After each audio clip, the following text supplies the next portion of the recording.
Greetings, clarinetists. In my last interview about marketing, I explored the overview of online marketing and self-promotion with Jenny Maclay, aka Jenny Clarinet, who is the social media coordinator at the ICA. There was just simply not enough time in that interview to really get into all the questions I had, so I invited Jenny to come back again and welcomed Larkin Sanders from the Clever Clarinetist to join us. We explored social media, the different kinds of social media, how to create content, when to post content, branding, finding your voice, resources, and so much more. I really learned a lot of things from speaking with them that I'm excited to implement in my own self-promotion and marketing. I think there's great advice in here for everyone, and I really hope you enjoy. Thank you. So, thank you so much for joining me. We're so Thanks. excited to be Yeah, thanks for organizing all of this. Yeah, I'm really excited about this. So, I want to take a moment and give both of you some space to kind of introduce yourself. We're going to be talking about digital marketing, self-promotion, digital networking, and that kind of stuff, which you both have extensive experience with, and I've learned a lot from both of you. But would you each take a moment and just kind of talk a little bit about yourself and maybe your experience with digital marketing and networking? Yeah, for sure. Jenny, do you want to go first? Sure, I'll start. So, my name is Jenny Maclay, and I'm the ICA social media coordinator. And I have some experience in online networking, things like that, social media marketing, branding. I started blogging in 2015, and before that, I built up a pretty big following on social media. So I'm really interested in using the internet and social media marketing to connect with other musicians from around the world. And yeah, that's a little bit about me. Cool. So I'm Larkin Sanders. I live in Kansas City, Missouri. I do a lot of different things, but when I was a graduate student, I started a summer music festival in my hometown, and from then on have just continued to pursue other entrepreneurial adventures, I guess. And now I own a shop called The Clever Clarinetist, where I deal in clarinets and fun stuff like that and design a lot of really dorky merchandise. Great, thank you so much. So I thought in part one, Ginny mentions that social media is basically free global marketing, and so I thought that would be a great place to start because I think no matter what kind of digital stuff you're doing, it all comes down to social media and how you get it out there.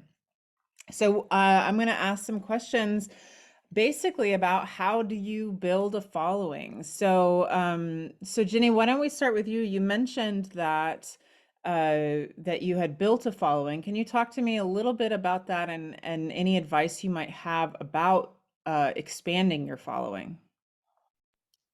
Sure. So, as I was saying in part one, I started out on Facebook because I wanted a Facebook account. So I really had no master plan in mind.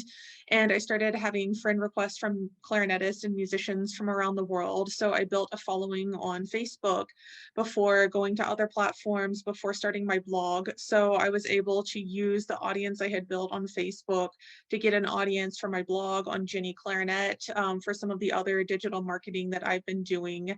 And I would say the most important thing for building an audience or building followers or whatever you want to call these people that engage with the content that you create is to be patient and not expect a get rich quick kind of scheme, because that doesn't typically happen, but to always create quality content, to be consistent, and then just use the resources you have, the followers that you already have, to see if you can expand your community.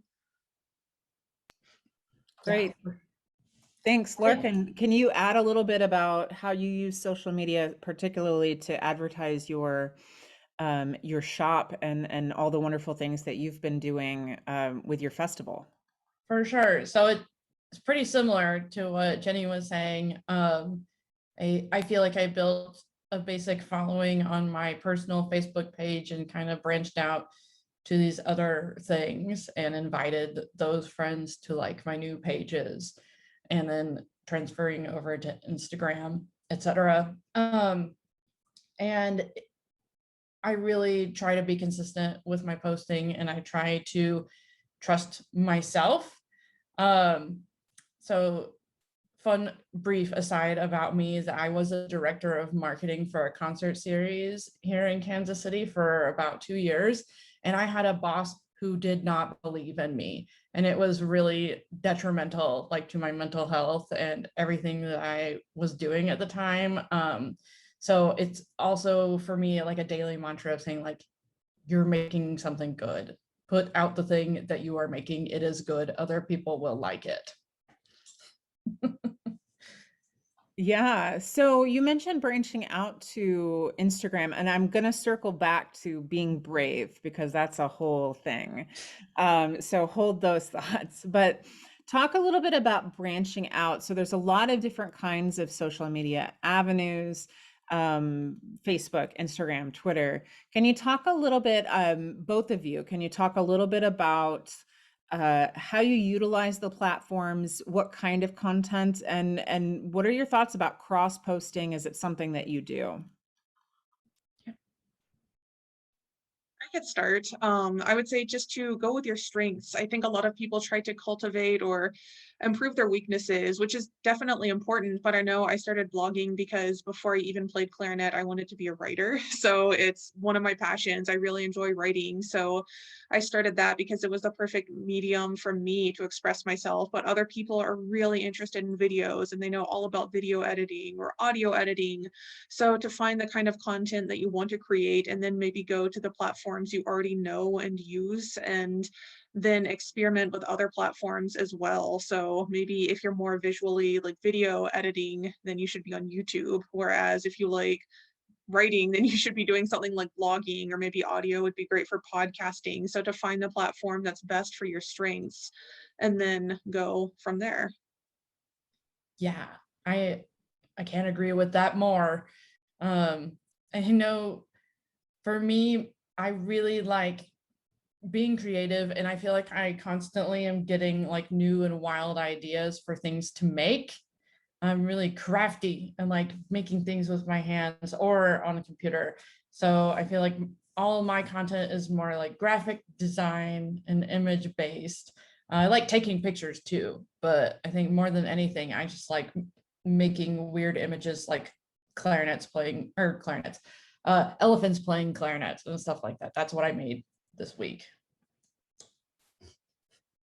So how do you decide where to post? I mean, I like, for me, I guess I'm familiar with Facebook, so that's where I should start. But like, let's say, how do you decide what you're going to put on Facebook and what you're going to put on Instagram and what you're going to put on Twitter? I mean, YouTube itself is pretty self-explanatory, but maybe TikTok is better for something that you've created. So how do you decide where to put it? I think you could put it everywhere as long as you create the content and cultivate it in a way that's working best for every platform. So for Instagram, you don't want text heavy posts, but if I take a blog post that I've written, I could share the link on my Facebook page and talk a little bit about it. But on Instagram, I might make like an infographic that has a little bit of text, but it's more image based. And then on like newsletters, email newsletters, you can talk a little bit about the subject. If you did TikTok, maybe you can do demonstrations or short tutorials, or for YouTube, it could be longer form. So you could take that one idea or that one piece of content and then really spread it around to all of the platforms. Yeah, absolutely. Um, I try to do the same thing, like make one idea work for the 3 platforms I spend the most time on, which are Facebook, Instagram, and YouTube. So I might make like a video review of a new product in my shop and then find ways to make it work for Instagram or Facebook. So I'll cross post videos to Facebook, but to Instagram, I might just use snippets, like things that are under a minute long from the longer video, because I feel like that's what's most effective on those platforms. So it kind of has to do with drawing a balance between spreading the content across multiple platforms, but also finding out how your audience engages with you as well. For better or worse, I find that my audience does engage more when I post videos than when I post other things. And yet I'm still learning how to not be shy about video making. So yeah, it's a learning process for everybody too. So this kind of brings me to analytics, and I'm going to insert myself just a little bit, but I started a YouTube recently, and I have, my studio page and then my own personal professional page, and I go and look at analytics, and I don't really understand if people like it or not. I might get, I'll throw out fake numbers, but 500 people might see it and 20 people have liked it. I don't really know what that means. Can you talk a little bit about how you read those analytics and how you engage with it? For me, the most important thing is the engagement rate. So it's not necessarily having 1 million views or 1 million of anything or high numbers. It's better to have 100 people that are your followers. Let's say that you have 100 followers and 60 or 70 of those followers either like, comment, share, they interact with it in some way. So that's called engagement. And then the engagement rate is the number of any kind of engagement, the likes, the retweets, the anything like that, divided by the total number of followers. So even though you don't have 1 million subscribers, it's better to have fewer that are more engaged than to have a lot of people that and get 1 million followers and you get 2,000 likes or something like that. That's a much smaller percentage. So that's what I always look at, is how many people are actively engaging with a piece of content I created. Yeah, for sure. And that's another comforting way to look at it too, because you're less daunted by the big numbers in that scenario as well. I know it's easy to get caught up in like you were saying, Jenny, like the millions of views, but really it doesn't matter, because a view can also just be like an accidental tap on it and then they moved away from it. It doesn't mean they necessarily like watched your content or viewed your content to its entire capacity. So engagement is the most important metric, I think, of all. I'm still learning how to understand and apply like things from Google, because I also try to keep track of all my like websites and stuff via Google, and my website platform also helps me track engagement a little bit. It's more easy for me to understand than like Google Analytics is. But something else that I do with like Facebook and Instagram is try, see what all the high engagement posts have in common to kind of draw conclusions about what is the most, what is the best way to impact people and things. Yeah, so this kind of brings me to something that I've been wondering about.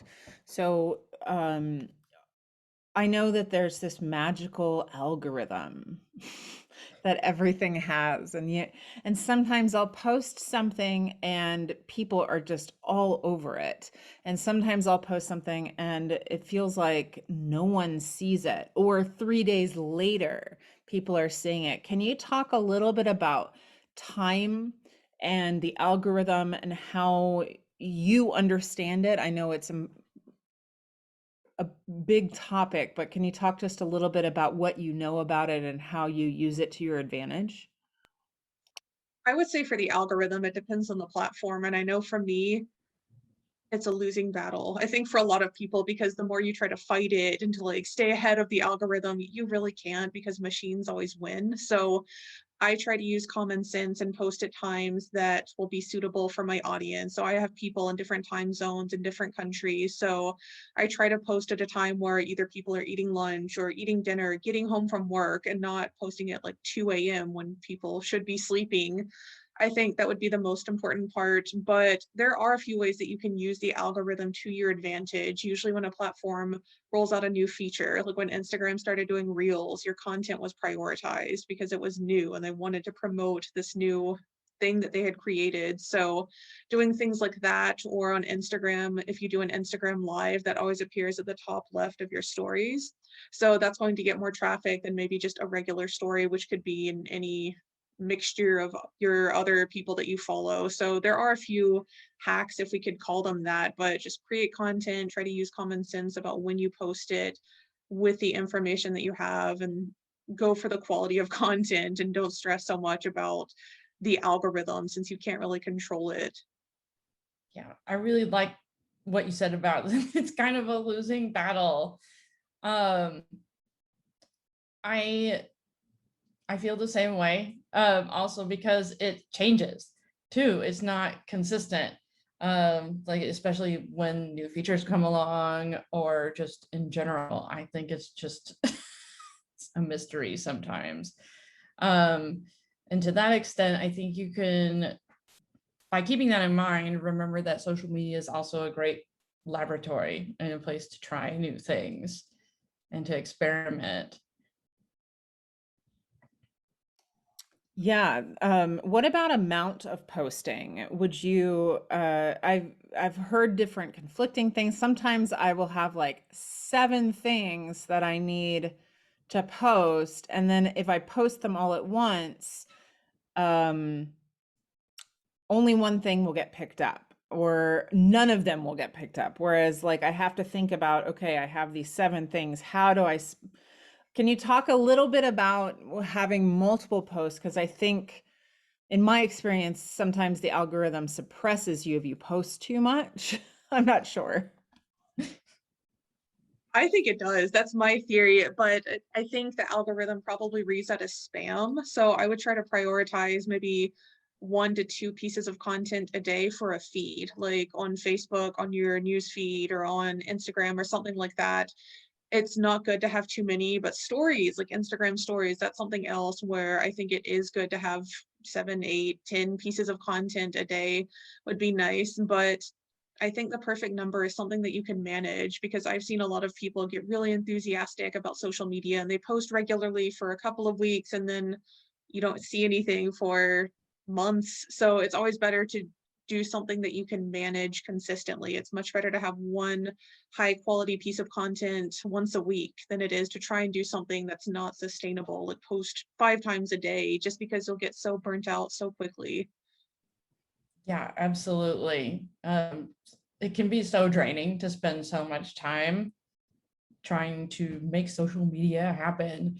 And I agree with Jenny that I'll do like 1 post a day, maybe 2 if I'm feeling feisty, or if I get like a new t-shirt in the mail, that's whatever. When I have a new piece of swag that I'm seeing for the first time, then that is like the one time I'll post more than once a day.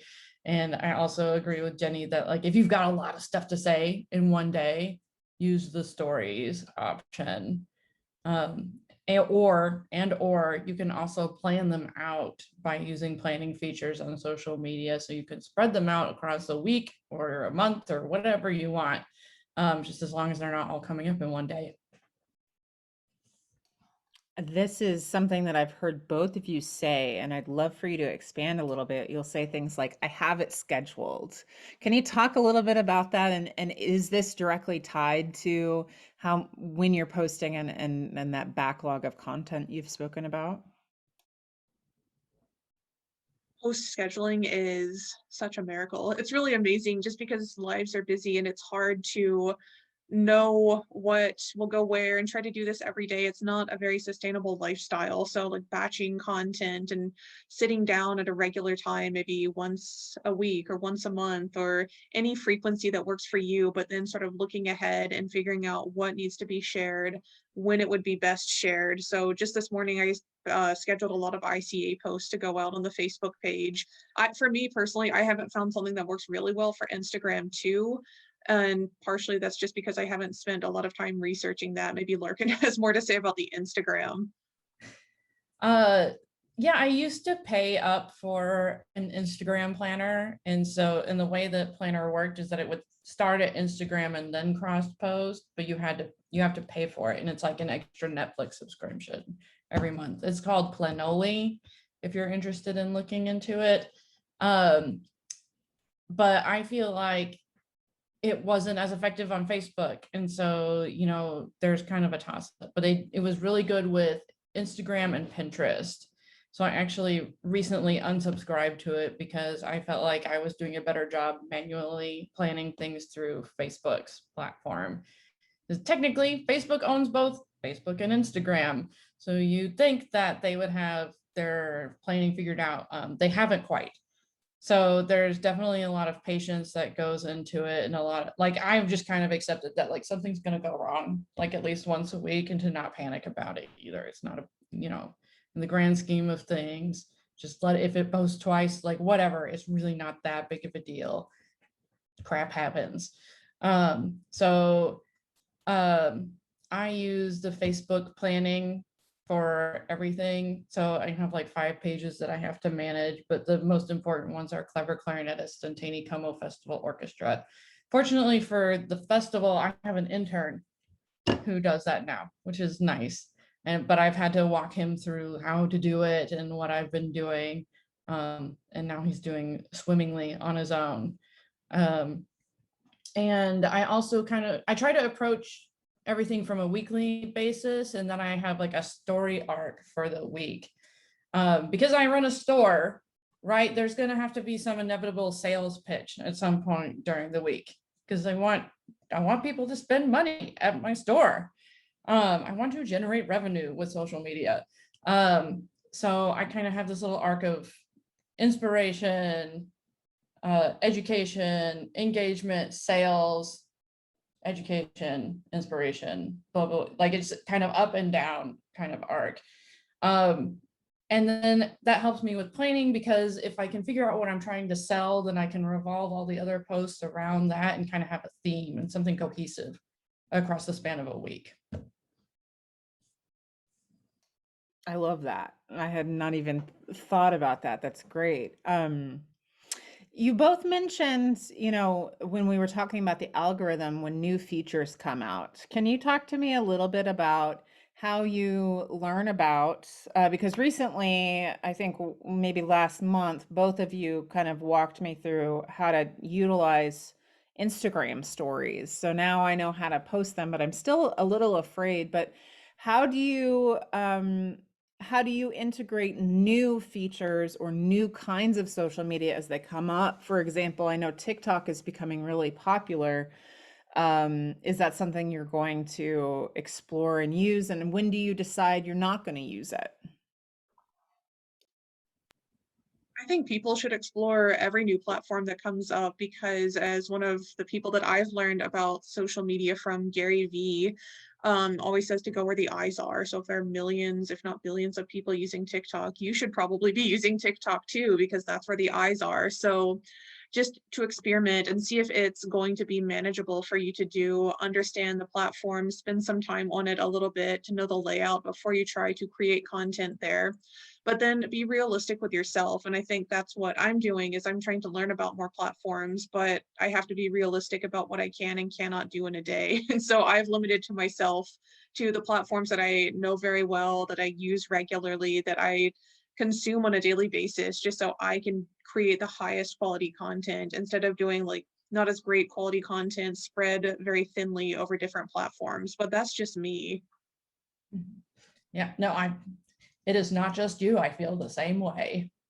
Yeah, I am definitely feeling kind of stretched right now. And so, like you're saying, TikTok is a big thing right now. And it makes me feel so very millennial, because I like can't wrap my mind around TikTok yet.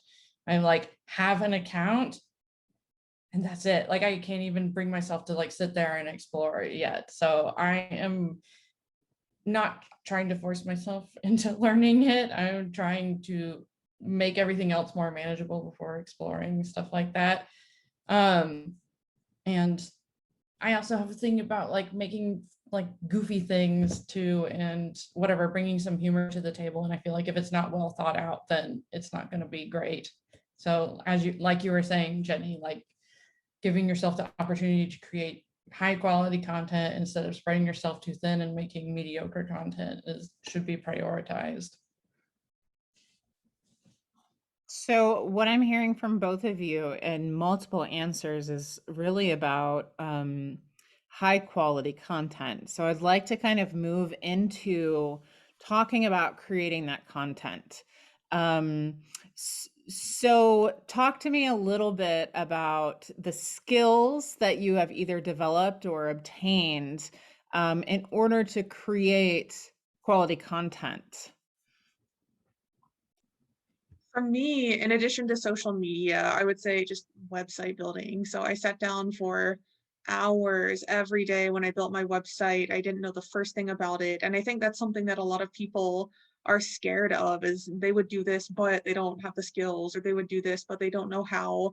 And that was something I faced because again, I didn't know anything about website design, but Google does and YouTube does. So I went to Google and YouTube and I watched tutorials for hours, for days and weeks on end. And I built the website, not from scratch, but using WordPress. And I had like themes and templates, plugins, everything like that. So I learned everything I could about WordPress. And I'm still learning every day when I get a new plugin or do a new feature on my website. Then it's a learning curve for sure. But I learned a lot about WordPress. I learned a lot about email marketing. I started about a year ago doing a weekly newsletter. So learned about that, the legalities of subscribe, unsubscribe, things like that. So many skills, but just to be open to new ideas and then to know that Google and YouTube and other resources are there if you need to learn new skills. There's always going to be an answer online somewhere.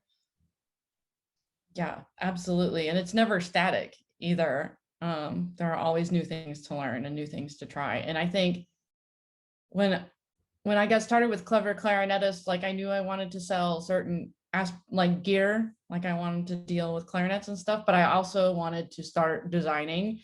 And I was like a total noob at design. And so I had this concept in my mind and kind of decided, okay, I'm going to try and create this object with Photoshop. And I'm just going to take it one step at a time. And that object was the claricorn. So my little unicorn with a clarinet for a horn. I was like, I had this image in my mind of a white horse with a rainbow mane and a clarinet sticking out of its head. So I'm like, okay, let's sit down with Photoshop and figure out how to make this a reality. And it was, like Jenny was saying, a combination of sitting down with Photoshop, these images, Google and YouTube, and just watching a million tutorials until it kind of came together into what we all know and love, hopefully, as the claricorn. We all know and love it.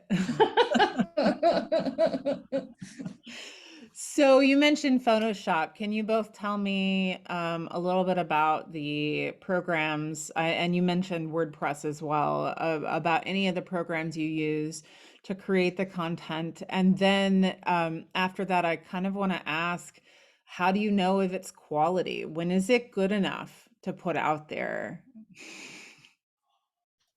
So, like I said, I use WordPress. I'm very low tech. Ironically enough, I know a lot about WordPress, but I don't use a lot of other programs or platforms for the blog. I have an external hard drive where I store like backups of all of the articles I've written. I save the posts as drafts and I use Dropbox for like file storage and things like that. But other than that, the only resource that I use is Canva. And Larkin's going to maybe say, oh, because she's an amazing graphic designer. Canva is great for people like me that can't do graphic design and it's very easy. So those are really the only programs I use. Just make sure that you back up all of your ideas. I use a Word document that's stored on the external hard drive where I keep track of my ideas. That's something else really important, is to not ignore your ideas. As soon as I have an idea, I type it into my phone. It gets stored in the document. So whenever I'm looking for new content to create, I look through the ideas and say, this could be interesting, this could be topical, this is relevant now, and then I go from there. But Larkin, I'd love to hear what you have to say about like real graphic design. No, I think Canva is awesome. I think it's great. I just like have a lot of really oddly specific ideas, and that's why using like Photoshop and Adobe products is more applicable to what I'm doing. Being beautiful is not enough. It has to be a certain way, you know? So I think Canva is like the perfect place to start, especially if you don't have like wacky ideas sitting in around your brain, like a unicorn with a clarinet for a horn. Like you got to start somewhere else. And like I said, I would I learned how to use these programs basically by getting an image in my head, getting an idea, and figuring it out along the way, or using the natural learning process, as we often talked about at FSU in school. So I'm trying to think, how do I know it's quality? So I am lucky and maybe odd in the fact that my boyfriend is a mechanical engineer, and he has an extraordinary eye for detail. And if I feel insecure or unsure about something, I will like test it on people. I'll show him first. He's not a clarinetist. He grew up playing the bass and he loves music, but otherwise, like, he builds things. And but he'll look at something like an image I made and been like, oh, this looks weird, this animal's head is not right, or he'll tell me like, this area, like, go back in and fix this, or he'll just straight out tell me like, I don't know about that, I don't think that's good, and it doesn't hurt my feelings, because otherwise I shouldn't ask. That's the other thing, like, if you have to kind of like get over it yourself a little bit. And I have a handful of other friends that I'll test things with. I'll just text them the image or something like, what do you think? And judging by their reaction, I'll use it or not. Like, if they don't respond at all, I think that's pretty clear. I haven't had that issue yet, but I think I made something that was a little bit provocative and I didn't see it that way. Like, it wasn't something that crossed my mind as provocative. And I sent it to a friend and they wrote back like with the grimace face. I don't know about that. So being able to put your feelings aside and ask other people for their thoughts is really important, especially if you're like creating something like an image or like original art, and being able to receive that criticism and move forward from it in whatever way that means. I'm going to jump in again. I love that answer, Larkin. And Sarah, I realized I didn't answer the question about quality. And I think what Larkin said is so important about listening to other people, because that's something that can be hard to do.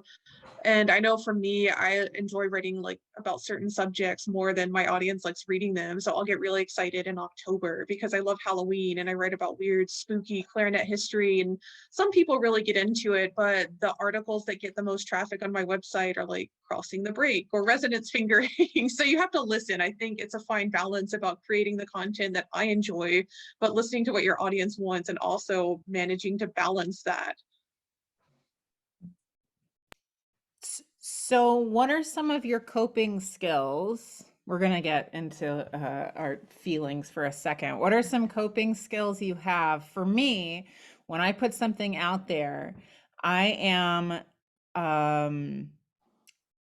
I don't know what's the word, obsessive. Like, I'll go back and check and be like, oh my gosh, how many likes do I have? Like, who's looking? I get really worked up.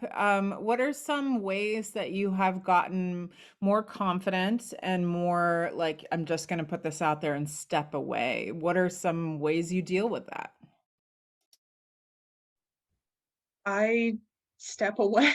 And I think I'm lucky in this regard, just because, like I said, I started the blog for my students and as a resource just to share information because I was interested in this. So I had no expectations. I wasn't trying to prove a point and there was no pressure, I think is what really helped me. So I would share something I was really interested in and then go on with my life and practice and essentially forget about it and then come back and say, this was good or this wasn't so great. This had some comments, and then try to listen and do better the next time. But I realize it can be difficult. So maybe trying to engage when you first publish something. I think that is important, to reply to comments and answer questions that people send you via message, but to set boundaries too, and not to let these numbers define you, the number of likes or follows or anything like that, because they don't really matter. But what does matter is the messages that you get in the community. And I think that's something that I'm so happy for, is all of the friends that I've made through social media and through just online existence. Is I've never met a lot of these people in real life, but I get so many encouraging messages, and that's really why I do it, because of all these amazing people that are out there. So I feel like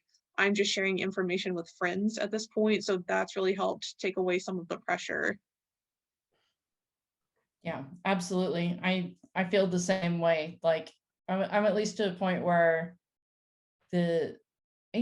I don't know, like, the negative comments don't really bother me anymore, because you have to look at it from the right perspective, right? Because the chances of you getting the negative to positive ratio is going to be pretty different. Like, and this is like the folly of being a musician, right? Like, a ton of people can come up to you after your recital and be like, that was amazing, that was beautiful. And then one person was like, I don't like the Nielsen. And then all of a sudden, like, you feel bad about yourself, even though like 100 people gave you compliments and this one person is a hag, right? So keeping that in perspective, that like the positive versus negative ratio is pretty steep typically. And if it's the other way around, maybe that requires a little bit of self-reflection, you know. But yeah, I think that's kind of how I look at it. Or just getting rid of those people too. Like, sometimes I'll just delete friends if they're like overly negative, or if I got like some person who's like mansplaining me or overly explaining something to me, I'll just like, just get rid of them. Just slide them out. Like, as fast as they slid in, slide them out.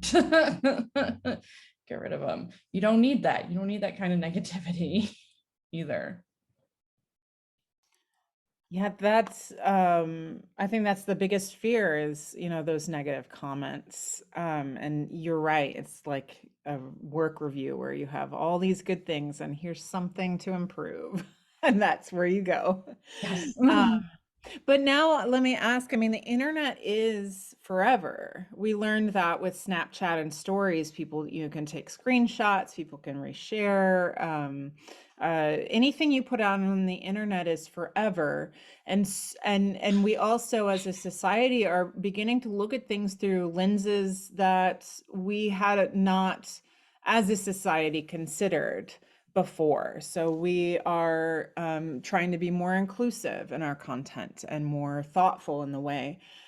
When do you listen to negative comments or criticisms, and when do you let them go? And when at what point do you maybe rethink a lens that you might be going through? Obviously, sometimes clarinet is not the most controversial subject. We're just like, here's the clarinet, Right.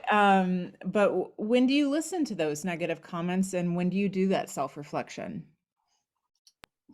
I would say just a general important piece of advice for anything online is to think twice and post once. Never post an anger, heightened emotion just because you might regret it, but to always think carefully about the content you're sharing. Is this the right time to share this? And that will solve a lot of problems. But I try to weigh every piece of criticism I get, just like if you're taking a lesson with someone and they say your embouchure is weird or your articulation sounds funny, then you have to think, like, does it? Should I consider that? And then you have to weigh every piece of information individually. And maybe it does. Maybe I should practice more Kel or something like that. So I think some of it you could see right away if it's just someone that's trying to share negativity online, and then you could sort of discount that. But if it's someone that has a genuine piece of criticism, I think it's important to weigh that, especially if you've heard it before. If other people have said something similar, that's probably a good indicator to listen to that.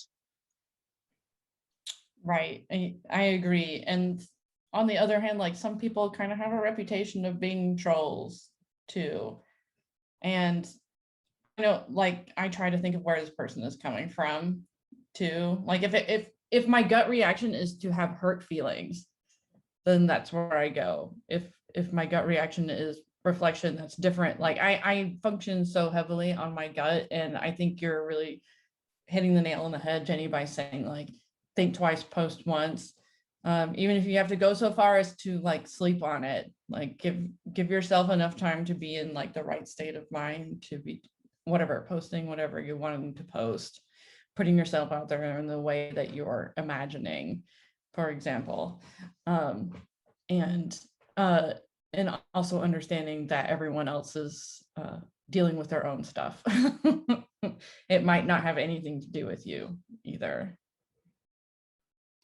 That's great advice. I talk a lot about that in my diversity trainings with the students and discussion groups, is that you have to always step back and ask yourself, am I being policed? Is someone policing me? Is someone just trying to be mean? Or should I really think about that? So thank you. That's really great advice. So I'm going to change gears real quick and go back to one thing that you mentioned, Canva. So I know you introduced me, Jenny, to Canva, and that is probably one of the most useful things I've learned about. Can you explain just a little bit about Canva, and can you both tell me about any hacks you might know of for, say, someone starting out who can't afford Photoshop right away? Or, what are some ways people can create quality content for free?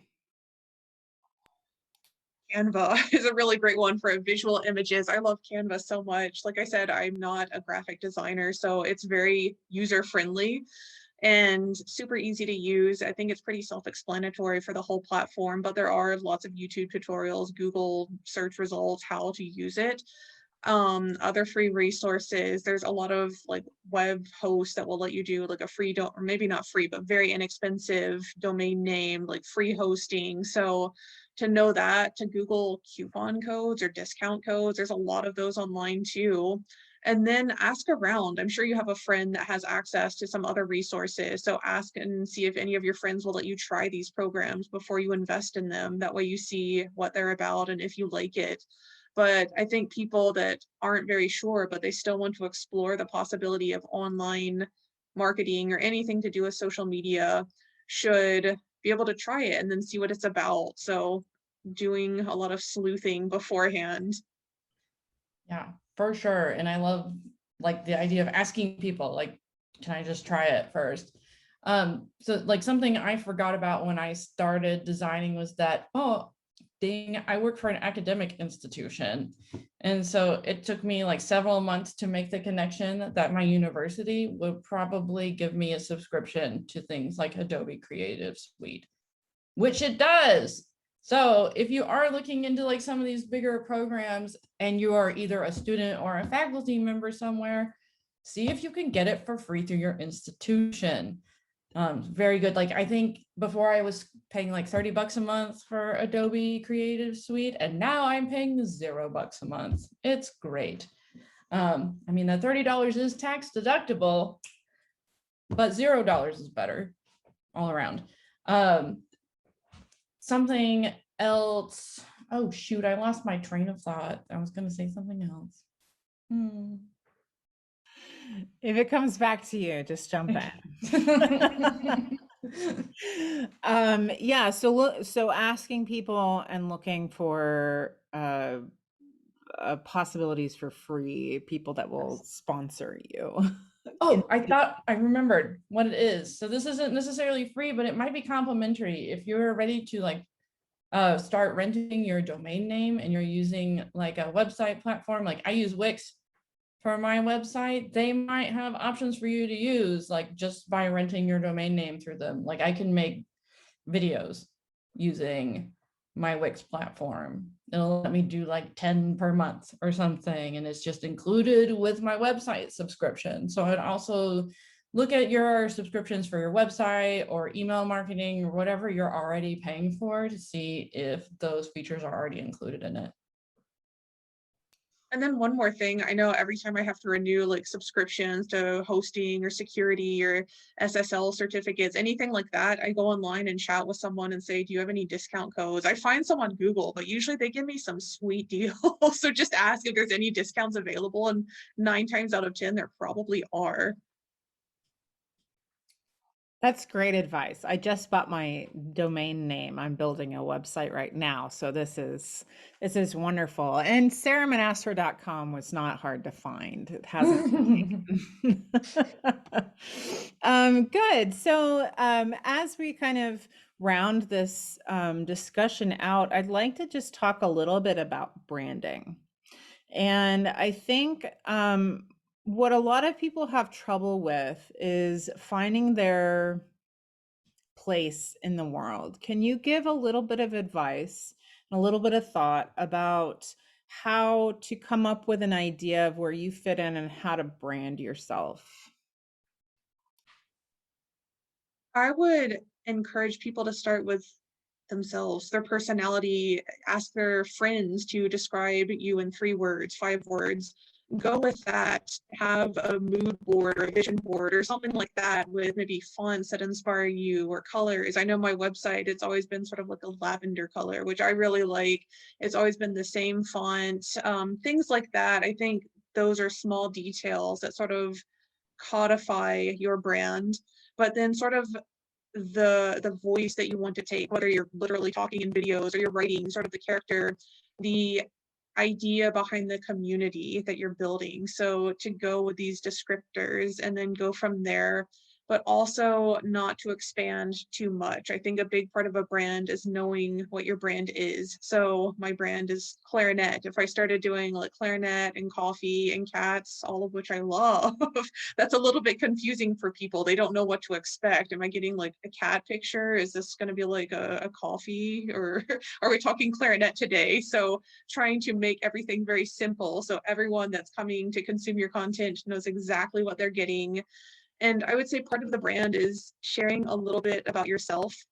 And this depends on each person, but I know when I am looking at different companies or websites or pieces of content online, I'm maybe nosy, but I want to know about the person creating it, because I think it's really interesting to learn from people around the world and hear their stories and what their background is. So it just feels a lot more personal when you could put a name to a face. So depending on your comfort level with sharing yourself online, I think that could really help with branding.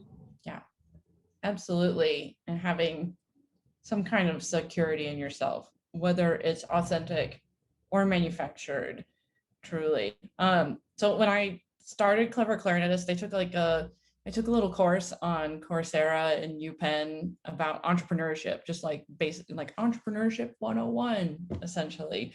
And one of the first things that the lecturer said that like really stuck with me was that entrepreneurs tend, like there's no common characteristic. Like there's not like a personality type. There's like no way to really categorize entrepreneurs as a whole, except for one thing. And it is that they tend to be overly confident people, which is like, okay, take it for what it is, right? And I feel like in this day and age, it's almost frowned upon when you're like proud of yourself, or like, I don't know, you feel good about yourself. So put that nonsense away. Like, it's good to be good about yourself, to feel good about yourself. I believe I have a lot to offer the world. I believe that sincerely, and you cannot tell me otherwise.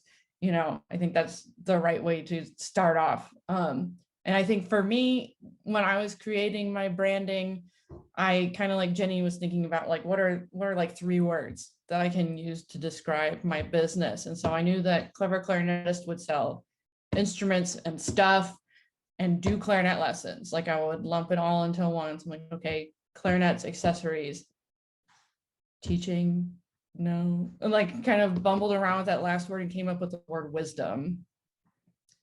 And I love like magical things like Harry Potter and stuff like that. And so I landed on like an owl as like, I don't know, a demon or a totem for Clever Clarinetist. And that's for a lot of reasons. But really is because like when people think of the word wisdom, an owl might pop up into their head. And I love owls. Like, who doesn't love owls? I did want it to be some kind of bird animal because I have a bird name too. And a lot of like weird little connections. I did make a lark logo, and I sent it to my mom, and she like really hated it. She like really hated the lark. Oh, but I took her feedback, right? And it was funny. And then it turned out that like down the road in Lawrence, Kansas, there's some like Meadowlark music store or something. So that would have been conflicting with what they're trying to do, because Lawrence is only like a half-hour drive away from here. It's another state away, but not that far. So I really liked the owl a lot, and I just kind of ran with it. What about, so right now you're talking, you mentioned like you don't want any conflicting or confusing. What about the products that you are trying to package, whether it is a blog or whether it is a product or a festival or something? How do you, I mean, I know that if, there's so many Mozart clarinet concerto resources out there. How do you decide on what you're going to package and sell? I think going back to what interests you. So if you don't like Mozart, you probably shouldn't play Mozart, or, unless it's for an audition or you have no say over that. But it's a balance between listening to what your audience wants, what they respond well to, but still being true to yourself. And I think also just giving credit where credit is due, because there's only so much you could say about certain topics. So I always try, if some blog post or some article, or I've heard something or a quote from someone, always cite that, never plagiarize, but spread the wealth. If you got an idea from someone, definitely like add a link so people can go visit that person's content.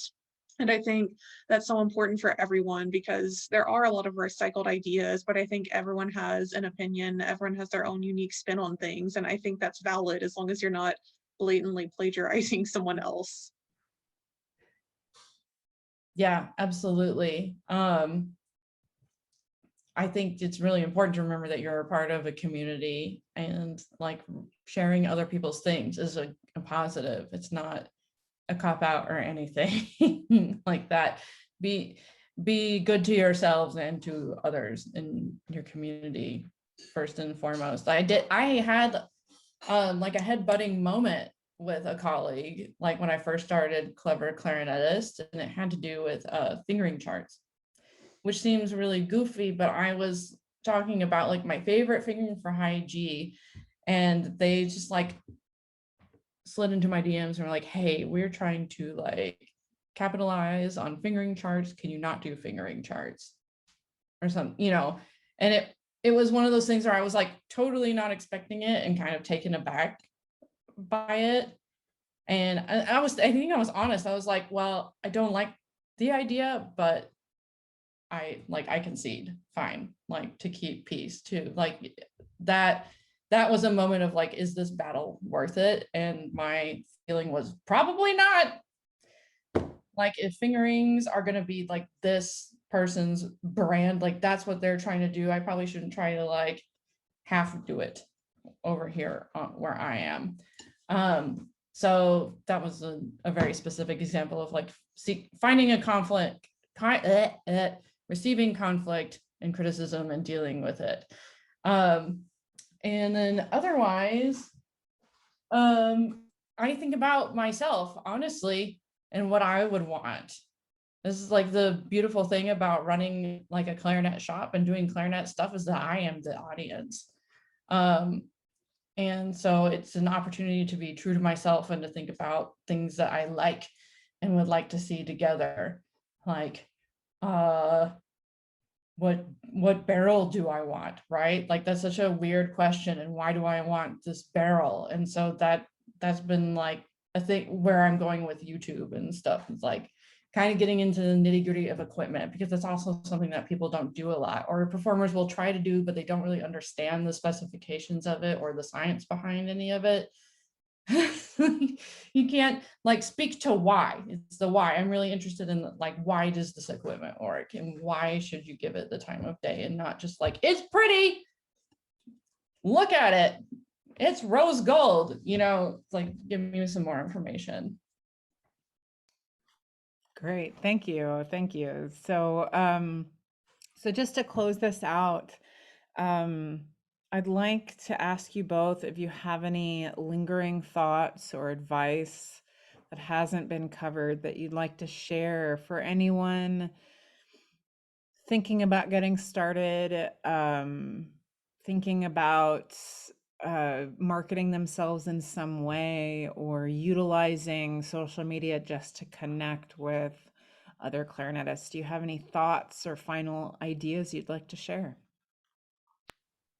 I think the word connect that you use, Sarah, that's really the most important. Is for me, like, yes, it's sort of about the content, but it's really about the people and all these incredible communities that we have in the clarinet world. And I think that's what I try to do, is just always be kind. Like Larkin said, be nice. I always try to leave complimentary reviews or comments or send messages. Even if I've never met the person, interact with them, I try to spread positivity. And I think it's just such a powerful tool. So even if you have no goals of starting a social media channel or building a website, but just be kind and use the internet as a community builder, really. So reach out to people and spread positivity, share something that you liked about a video that they made or anything really, but just to use it to connect with other clarinetists.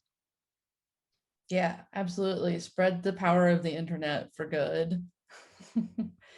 And but also be brave. And putting yourself out there on the internet is a lot like putting yourself out there socially, or like meeting new people. And just remember that you have goodness to offer the world, and the world will love you back for it. That's wonderful advice. Thank you. You've inspired me. I think a lot of people will find this helpful. So I appreciate you joining me today to talk about this subject. Thank you so much.